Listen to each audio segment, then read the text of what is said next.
Today, the population of Youngstown stands at over 64,000, but it used to be a lot less. Youngstown's roots date back to 1796, when the population was 0.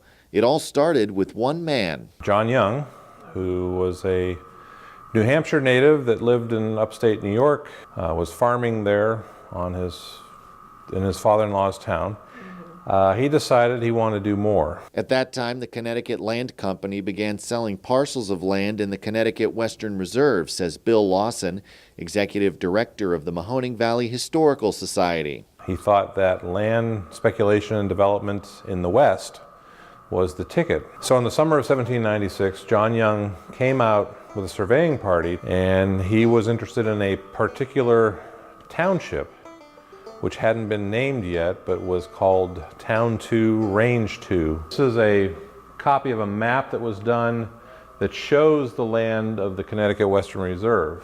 Taking a closer look, you can see that the land is divided up into perfect 5 square mile plots. That's how they surveyed it. And it was all done by, well, shall we say, analog equipment. And the surveyors relied upon their transit and their compass to get them in the right bearing. As a way of measuring it, they had these iron chains, which they literally, once they set a point, they used the chain to mark out the distance away. The chains are 66 feet long. It takes 80 chains to equal 1 mile. If you look on the deeds and other surveys, everything's measured in chains. They relied upon the stars, and then they also had to use the landscape, find markers that were placed previously as a starting point, and then work their way north and west. This is a reproduction of a mural that used to be in the banking room of the Home Savings and Loan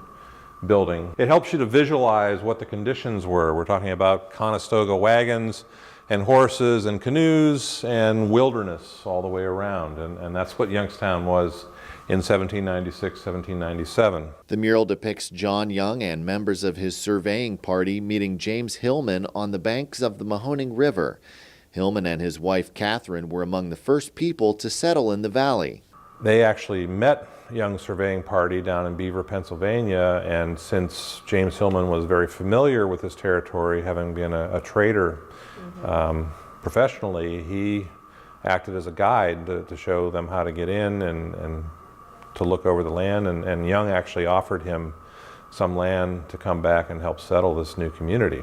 This book, encased in glass, is the very first Youngstown Township record book. When the first form of government started here in the earliest part of the 19th century, 1800, 1801, you actually had a recorder who attended all the township meetings, and so at the meetings they kept the records of what went on in those meetings. On this page, we can see the earmarks and brands used to identify livestock. We see here that James Hillman's livestock was distinguished by a crop off the right ear and a swallow's tail in the left. It really tells you a lot about what their priorities and concerns were in the earliest times of the settlement. This artifact and many others from Youngstown's past can be viewed at the Tyler History Center in an exhibit entitled People of the Mahoning Valley, Stories of Identity and Innovation. This was several years in the making for us here at the Mahoning Valley Historical Society. The exhibit first opened in early November of 2017. Visitation has really gone up, and we invite everybody who has a stake here in the Mahoning Valley to come learn about our history. Be sure to check out Part 2 in Friday's Daily Buzz, where we'll learn about the earliest families to settle in the Mahoning Valley.